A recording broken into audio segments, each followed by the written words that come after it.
भवबीजाङ्कुरिजनना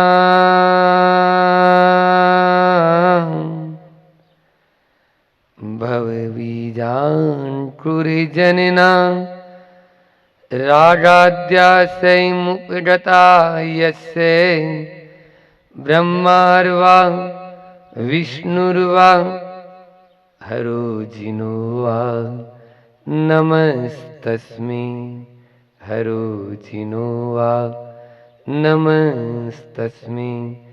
जो विद्याधिसागर सुधी जो विद्याधिसागर सुधी गुरु है हितेशी शुद्धात्म में निरत नित्य हितोपदेशी वे पाप ग्रीष्म ऋतु में जल है सयाने पूजो उन्हें सतत केवल ज्ञान पाने वंदु उन्हें सतत केवल ज्ञान पाने।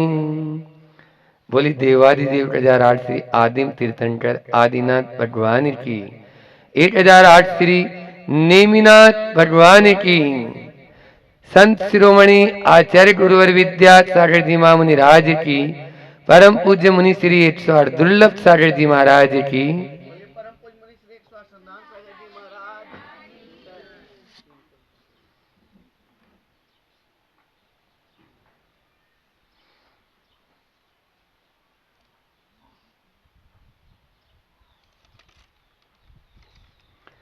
विगत दिनों में अपन ने 4 पुरुषार्थ की बात की थी और फिर 4 कल आश्रम की बात। धर्म अर्थ काम और मोक्ष ये 4 पुरुषार्थ होते हैं, क्योंकि नए नए लोग बैठे हैं तो उनको बताना भी जरूरी है। और 4 आश्रम आप जानते हैं कौन से होते हैं? हाँ भैया बता रहे हैं। गृहस्थ आश्रम से शुरू क्यों किया आपने? ब्रह्मचर्य आश्रम, गृहस्थ आश्रम, वानप्रस्थ आश्रम और संन्यास आश्रम। इस प्रकार से कल 4 आश्रम की बहुत ही सांगोपांग विवेचना हम सब ने मिलकर यहाँ पर की और सुनी। आज और उससे आगे अपन बढ़ते हैं। हम जो ये संसार जगत या दृश्य जगत जो हमें नजर आ रहा है उसमें एक रूपता नहीं है, विविधता है। कोई गोरा है तो कोई काला है, कोई लंबा है तो कोई छोटा है, कोई मोटा है तो कोई पतला है, कोई बहुत अच्छा गाता है तो कोई का गला अच्छा नहीं है, कोई बहुत अमीर है तो कोई बहुत गरीब है ना। इस सारी, कोई गांव में रहते हैं, कोई नगर में रहते हैं, कोई उच्च कुल में रहते हैं, कोई नीच कुल में जन्म लिए हैं। ये सारी विविधताएं हमें क्यों प्राप्त होती है? कोई न कोई कारण तो होगा और वो कारण ही आज उसी की अपन चर्चा कर रहे हैं। और वो आप लोगों से पूछूं तो क्या बताएंगे? क्या कारण है ये सब विविधताओं का? कि एक, अरे तुम उन पहाड़ों को देखो सम्मेत शिखर जी की पहाड़ी पर कि एक डोली में ऊपर सवार है और दूसरा डोली उठाकर ले जा रहा है। इसी से समझ लो कि धर्म क्या है, धर्म का महत्व क्या है। यही तो धर्म का महत्व है। एक व्यक्ति अपने अपने कर्म का फल भोगे संसार, इक्खस टट्टी सींचता और इत ले रहा बाहर। गर्मी का भी मौसम है, एक पानी डाल रहा है।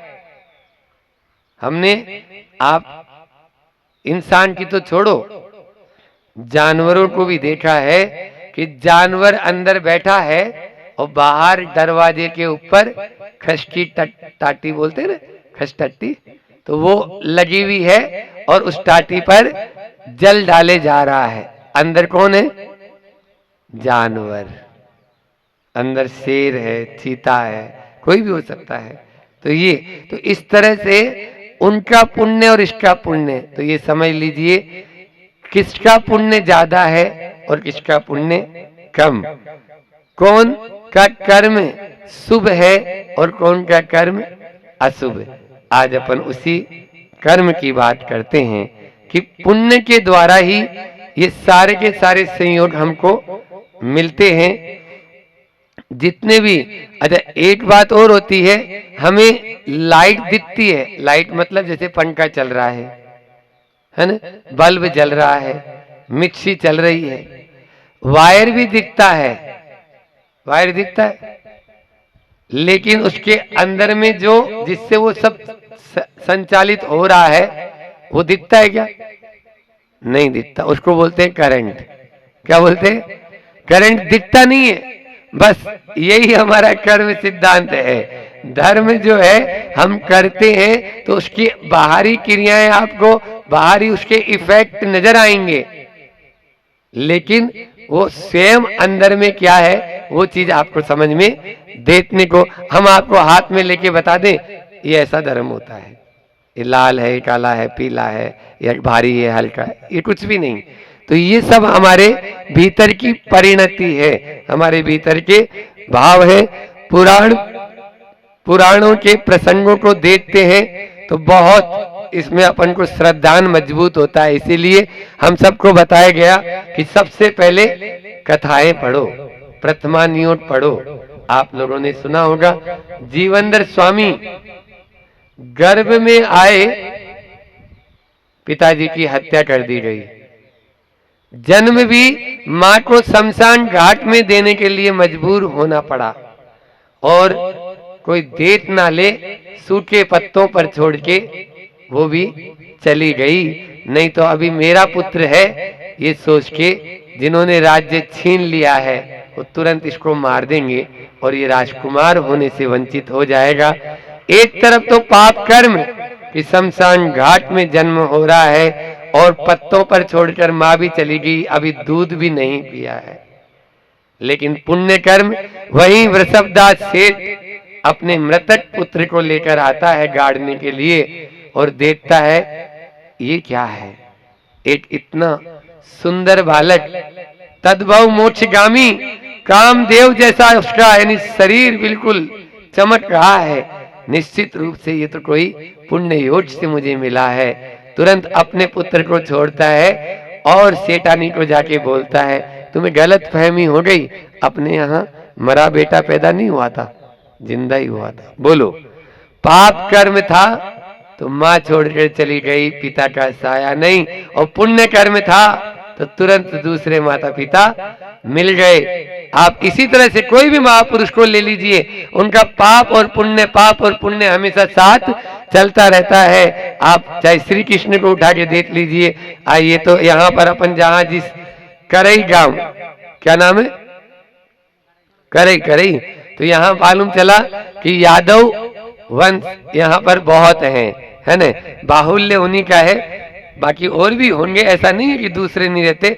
आम का बगीचा होता है तो कहलाता वो आम का बगीचा। अब एक आध नीम का पेड़ हो तो ऐसा तो नहीं बोलेंगे आम का बगीचा नहीं है, तो जिसकी अधिकता होती है वो बोलते हैं। तो यहाँ पर जैन धर्म के अनुसार जो 23वें तीर्थंकर, जो अभी मैं जिनका नाम आपको बताया, श्री कृष्ण जो हुए हैं, तो 23वें तीर्थंकर जो थे नेमिनाथ, आज जिनकी भी हमने जयकारा भी किया, वो चचेरे भाई थे। नेमिनाथ भगवान के चचेरे भाई कौन? श्री कृष्ण थे। ठीक है ना, हरिवंश पुराण आप लोगों ने पढ़ा होगा, और चाहे भागवत या महाभारत आदि में भी उल्लेख मिलता है। पहले क्या था, बहुत उदारता, उदात्त दृष्टि रहती थी और एक दूसरे से मिलकर चलते थे। आप खजुराहो कभी गए हो, याद आ रहा है मुझे, हम लोगों ने चातुर्मास किया था खजुराहो में, तो वहां पर जो जिनाले बने हैं उन जिनालयों में अन्य देवी देवता भी, जैसे रामचंद्र जी, हनुमान जी, ये बने हुए हैं। तो ये क्यों बने हैं? तो पहले धर्म सहिष्णुता थी, आज ये कम्युनिकेशन गैप हो गया बहुत ज्यादा। समझ में आ रहा है? धर्म सहिष्णुता थी, आप लोग भी जैसे अभी हम आए तो तुरंत अपने ही महाराज जी हैं, इस तरह से सुबह से लेके अभी तक आप लोग लगे हुए हैं। तो ये धर्म की आपस में एक दूसरे की समझ होने के कारण ही ऐसा होता है, और तभी अपने पुण्य को भी हम ज्यादा बढ़ा पाते हैं। तो हम बोल रहे थे श्री कृष्ण जिनका जन्म ही जेल में हुआ है ना। कंस उस समय आता ताई, जो कंस की काली घटाएं, दुर्योधन की अच्छी भयंकर आंधियां, जरासंध के जो है अत्याचार खूब भयंकर, यदा यदा ही धर्मस्य ग्लानिर्भवति भारत, बोलते ना अपन, जब जब धर्म पर इस प्रकार का अंकुश होता है तो कोई न कोई व्यक्ति आचार्य विद्यासागर जी महाराज जी जैसे होकर फिर से प्रकट हो जाते हैं और फिर से वो धर्म का मार्ग हमको बताते चले जाते हैं। ऐसे ही उस समय की स्थिति थी। तो कहां पर वो एक जेल में जन्म हुआ, कंस ने देवकी को कैद कर रखा था, और पुण्य का उदय आया तो सबको नींद आ गई और उनका गोकुल में जाकर वहां पर उनका पालन पोषण खूब हुआ। तो इस प्रकार से हर व्यक्ति का पुण्य और पाप साथ में चलता रहता है। रामचंद्र जी का जीवन भी उठा के देख लो कि कहां एक तरफ जो है चले गए वनवास की ओर, तो वनवास में कई राक्षसों का वध होना था जो धरती के ऊपर भार बने हुए थे, और उस भार को उन्होंने कम करने के लिए, राम राज्य की स्थापना करने के लिए वो जरूरी था।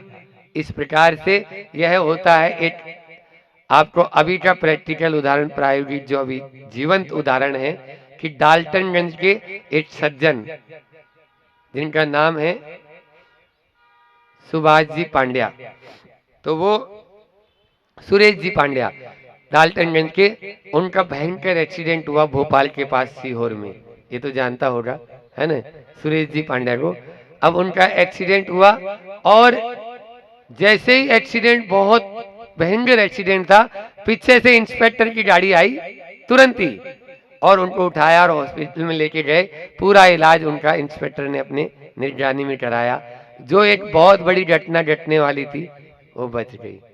तो इस प्रकार से अपने जीवन में जब जब कभी भी इस प्रकार का उदय आता है तो पुण्य भी साथ होता है, बस उसे पहचानने की जरूरत है। आज 4 बातों पर अपन संक्षेप में विचार करते हैं कि पुण्य का उपार्जन। पहली बात क्या है? पुण्य का उपार्जन। दूसरा है पुण्य का भोग। तीसरा है पुण्य का अभिमान, और चौथा है पुण्य का त्याग। पुण्य का त्याग, पुण्य का उपार्जन, पुण्य का भोग, पुण्य का अभिमान और पुण्य का त्याग। तो इन्हीं पर अपन आज संक्षेप में विचार करेंगे कि पुण्य का उपार्जन, हमेशा हर व्यक्ति को पुण्य का उपार्जन, पुण्य के जो योग्य कमाने की जो साधन हैं उनको हमेशा अपनाते रहना चाहिए। महापुराण में एक बहुत अच्छा श्लोक आया है, वो श्लोक आपके सामने रखते हैं। 4 साधन बताए पुण्य उपार्जन के लिए हर व्यक्ति के लिए।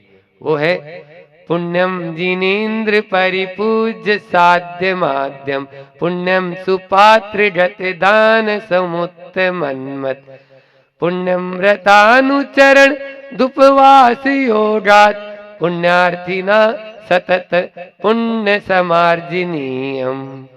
सबसे पहला है जिनेन्द्र भगवान की पूजा, भगवान की आराधना। सबसे सस्ता, सबसे सुंदर, सबसे टिकाऊ। सस्ता सुंदर टिकाऊ चाहते हो ना आप लोग?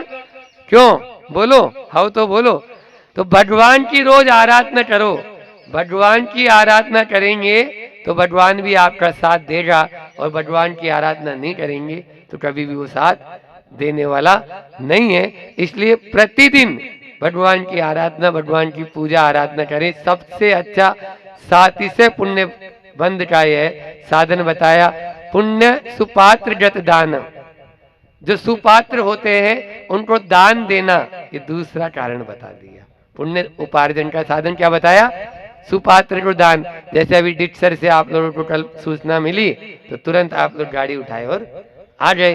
अरे आप तो छोड़ो, आज करई वालों को सौभाग्य प्राप्त हुआ तुरंत।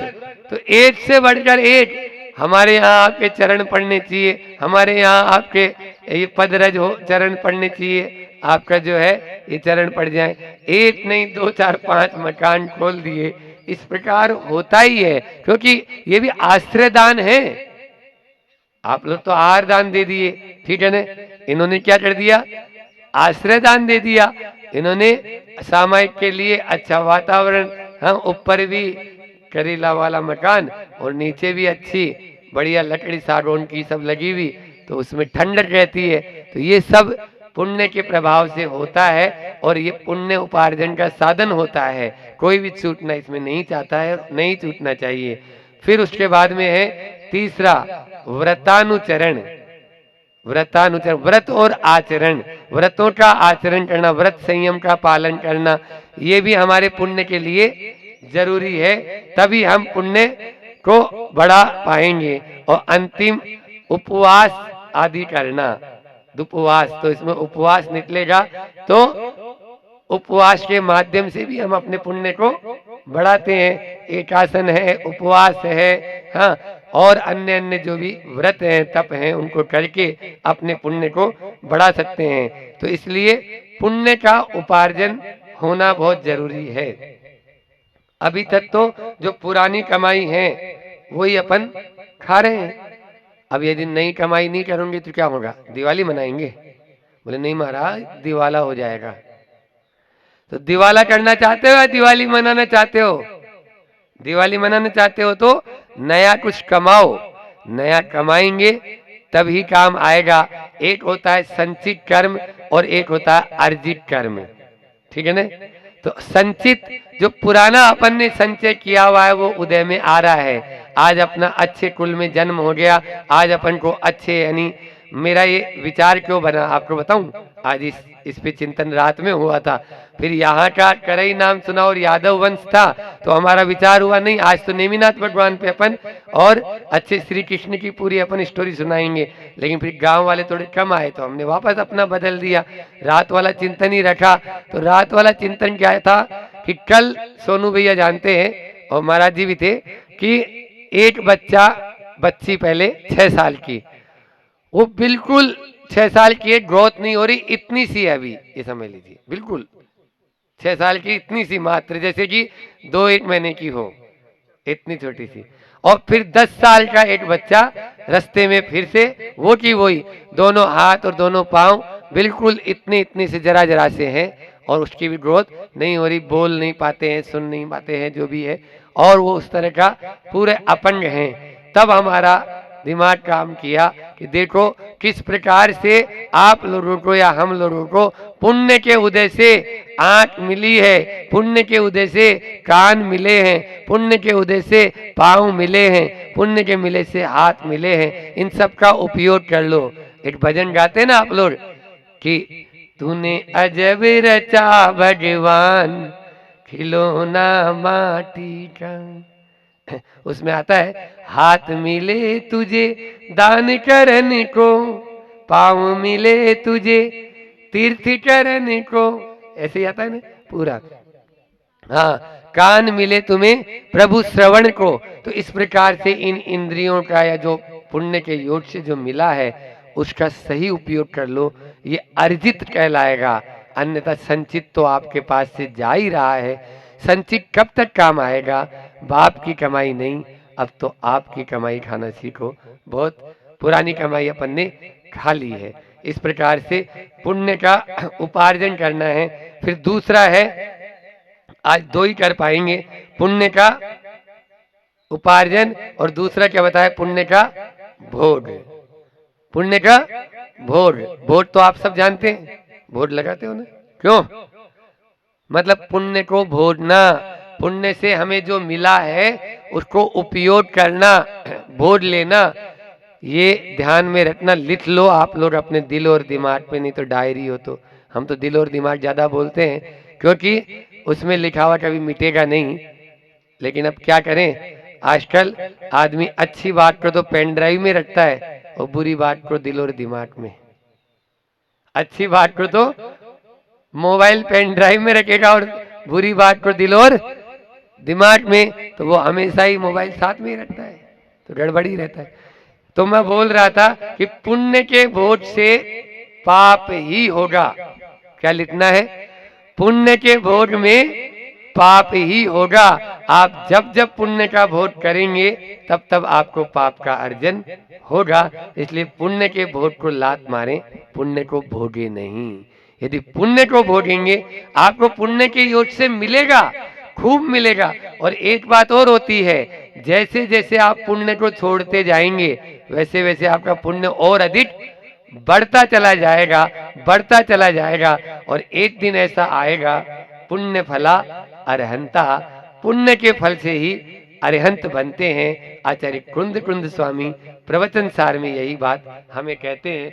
इसलिए पुण्य को बढ़ाते चले जाएं, बढ़ाते चले जाएं, पुण्य को भोगे नहीं। आप लोग थाली दिखाते हैं तो हम तुरंत ऐसे हाथ करके उठाते चले जाते हैं। भले ही अन्य चीजों का, बहुत सारी चीजों का त्याग है तो वो तो दिखाते ही नहीं आप लोग, लेकिन जो दिखाएंगे उसमें से भी त्याग करो, है ना। ऐसे नहीं कि जितना मिल रहा है सब खा लो। यही पुण्य का भोग है, समझ में आया?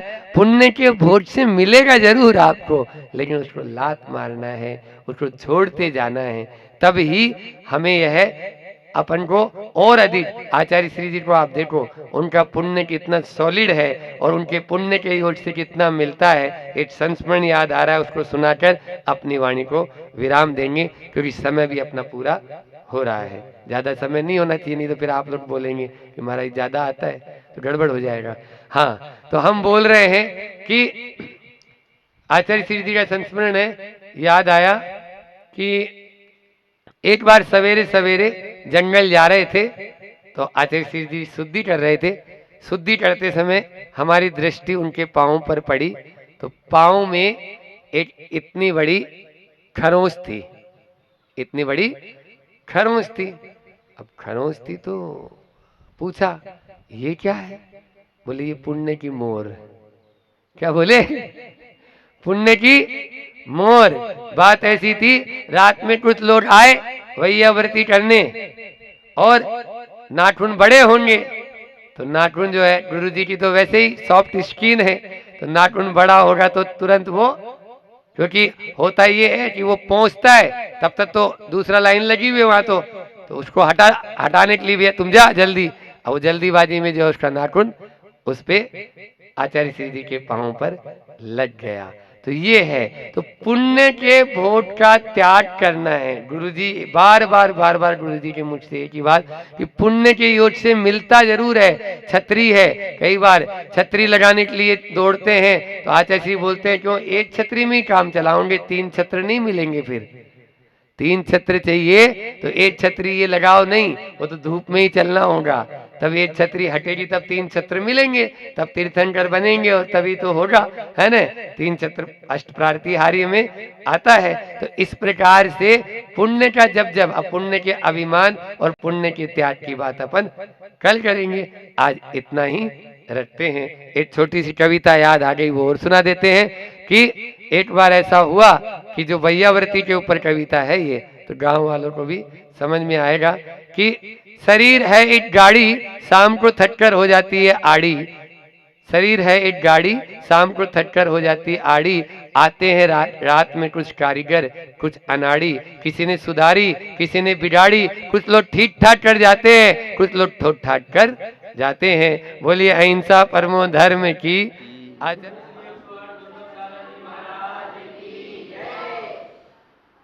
कारी तोरण इस अतिशय क्षेत्र में प्रातः काल की बेला में प्रवेश हुआ, और प्रवेश होते ही इन गगनचुंबी शिखरों को देख के लगा कि ये तो बहुत प्राचीन क्षेत्र लग रहा है।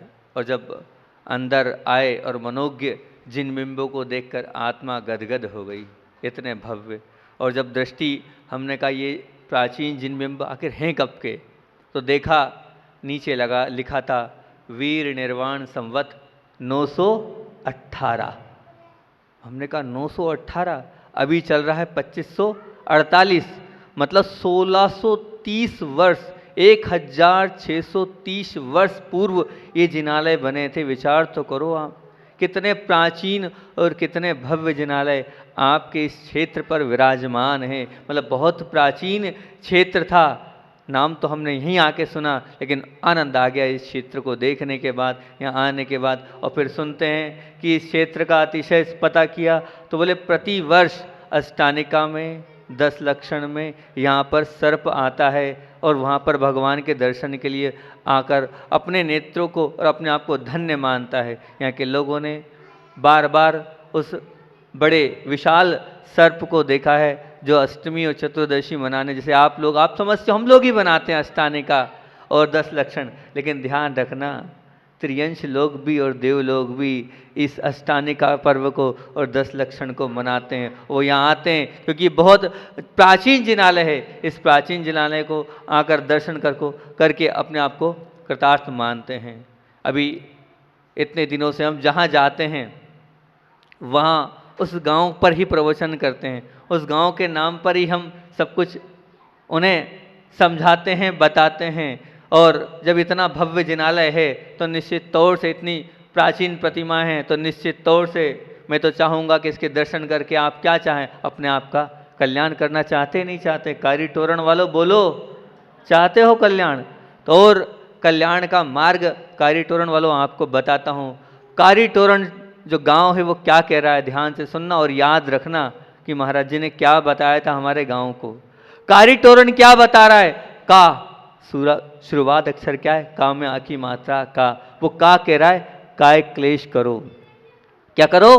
काय क्लेश करो, कष्टों को सहन करने की अपनी आदत डालो, उसको कहते हैं काय क्लेश करना। फिर री कह रहा है, का री कह रहा है रिक्त होते जाओ। रिक्त मतलब अपने अंदर भरी जो कषाएं हैं, गांठें हैं, दुश्मनी है, इसको निकालते चले जाओ। वो री कह रहा है। और क्या कह रहा है? क्योंकि कल्याण का मार्ग जब होगा जब इनको पालन करते चले जाएंगे। वो टो कह रहा है, टोका टाकी बंद करो, अपना खुद का देखो, दूसरे को टोका टाकी में मत लगे रहो। तुम दूसरों को देखने जाओगे अपना स्वयं का बुरा करोगे।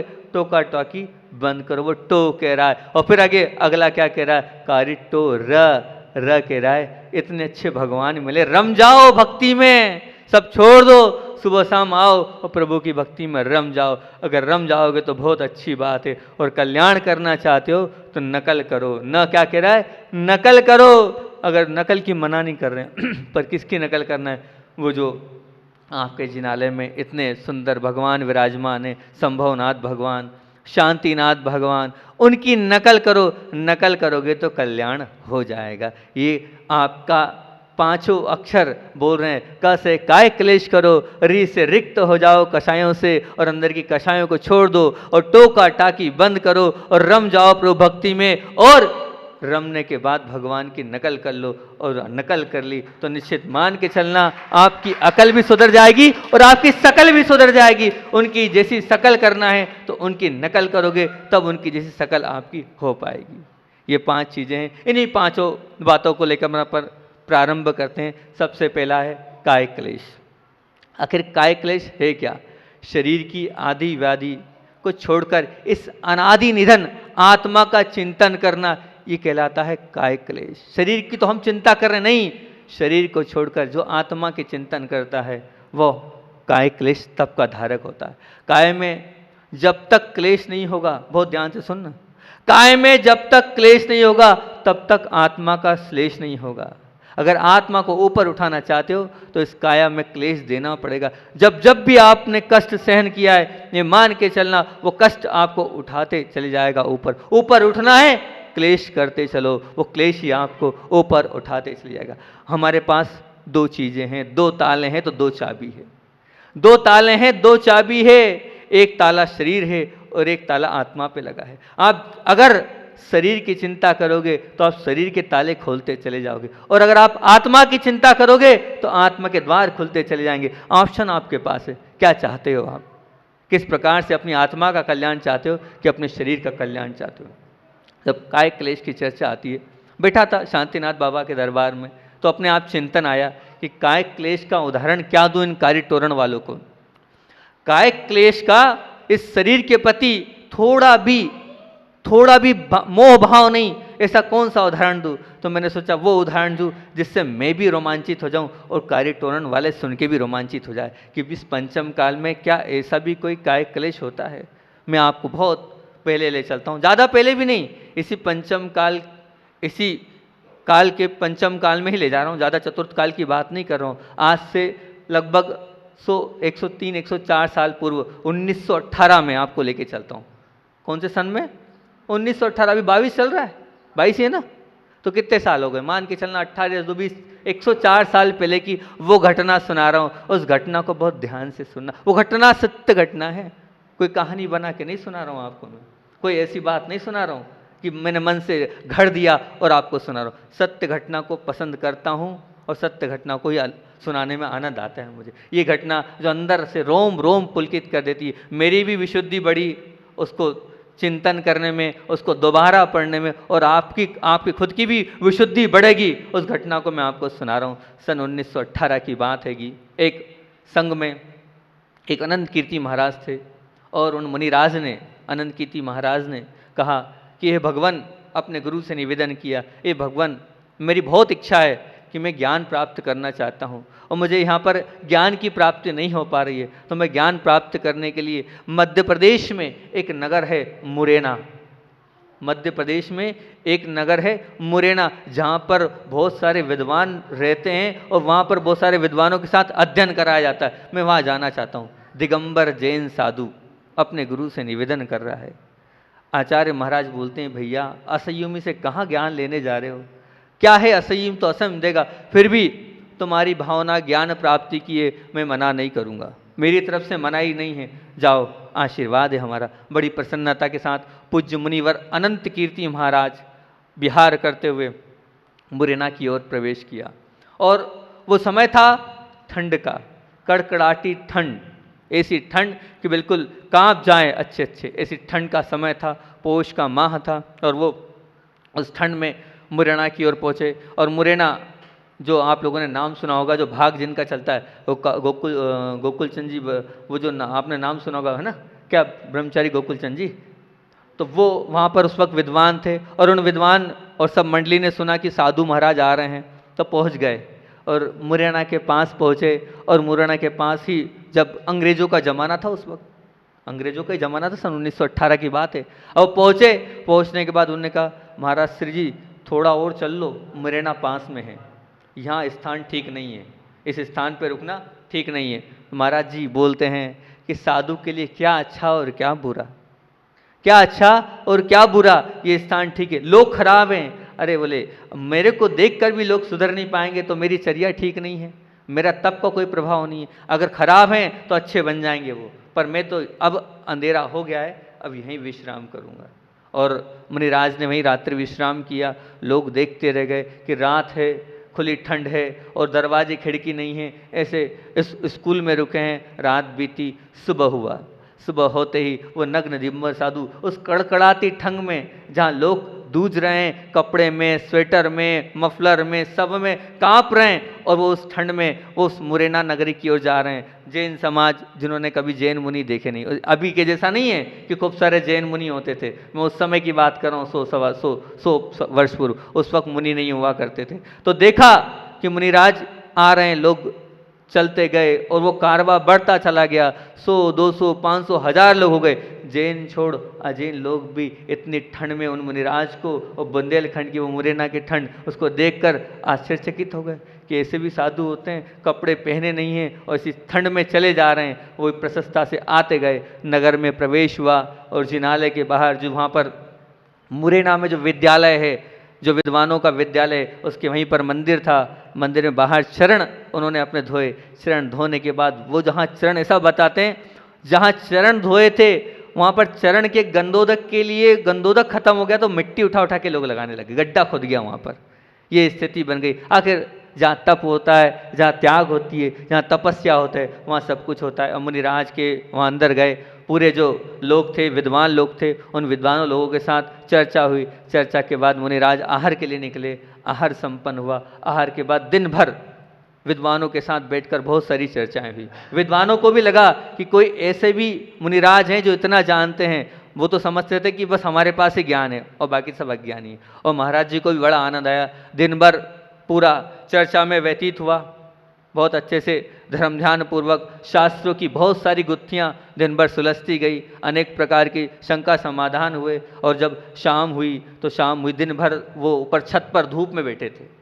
वो दिन भर कहाँ थे, क्योंकि ठंड का समय था, कड़कड़ाटी ठंड में ऊपर धूप में बैठे थे। शाम को जब नीचे आए तो वहाँ के लोगों ने, क्योंकि श्रावक लोग हैं और श्रावक लोग तो चाहते ही हैं कि साधु की सेवा करना, उनके अंदर तो ये भाव रहता है साधु आए हैं तो उनकी वैयावृत्ति हो, उनका जितना हम कर सकते हैं उतनी उनकी भावना रहती है। इस भावना से वहाँ जो जिस कमरे में रोका जाना था, वहाँ उन्होंने क्या किया, अपने कोयले आते ना, कोयले जला दिए। कोयले जला के ताकि कमरा गर्म हो जाए, थोड़ा हीट हो जाए, क्योंकि इतना फ्रीज जैसा एसी जैसा वो कमरा था, अभी तक कोई रुका भी नहीं था, बंद पड़ा था काफ़ी समय से वो कमरा। तो उसको गर्म किया, चारों तरफ से अग्नि से उसको कोयले के माध्यम से गर्म किया। महाराज आने वाले थे, महाराज देख ना लें, तो श्रावक तो समझदार होता है, उन्होंने सब तरफ से वो जो तगारी में जो कोयले रखे थे हटा दिए, लेकिन एक तगारी नीचे रख रखी थी, कहाँ, पाँव के नीचे जो तगत था वहाँ रख रखी थी वो तगारी रख रखी थी। और अब अंदर महाराज जी आए, अंदर सामायिक का समय लेट हो गया था, चर्चा करते करते वो तुरंत सामायिक में बैठ गए। अब वो बैठ तो गए, उनको लगा यहाँ तो धुआं सा लग रहा है, पर उन्होंने सोचा जैसे अपन आहार में यथालब्ध लेते हैं, जो आप दे दो सो ले लिया, तो अपन आहार में क्या, ये तो वसतिका में भी यथालब्ध रखो। अब जहाँ बिठा दिया सो बैठ गए, अब अंधेरा भी होने लग गया है, अब ठीक है छोड़ो, और बैठ गए। हुआ ये कि वहाँ पर बहुत धुआं था, उस धुएं के कारण, उस धुएं की प्रभाव से वहाँ पर महाराज जी को चक्कर आ गए। चक्कर आने के कारण जो है वो अपना जो स्वयं का होश था वो खो बैठे, और जैसे ही वो हुआ वो नीचे उनके पैर गिर गए, और नीचे जैसे ही पैर गिरे तो वहाँ पर वो जो कोयले की तगारी रखी थी उस तगारी में उनका पैर गिर गया। और जैसे ही पैर गिरा तो अब मान लो आप, वो अंगारों में अगर पैर जाएगा तो वो पैर जाते ही वो पैर जलने लगा, पैर जलने लगा तो उनके होश आया, और होश आया क्योंकि वो धुआं था, उस धुएं के उसके कारण, और वो ये चाह रहे थे हम सामायिक में बैठ गए। साधु एक बार सामायिक में बैठता है तो कम से कम 50 मिनट तक कितना ही कुछ हो जाए वो नहीं उठेगा।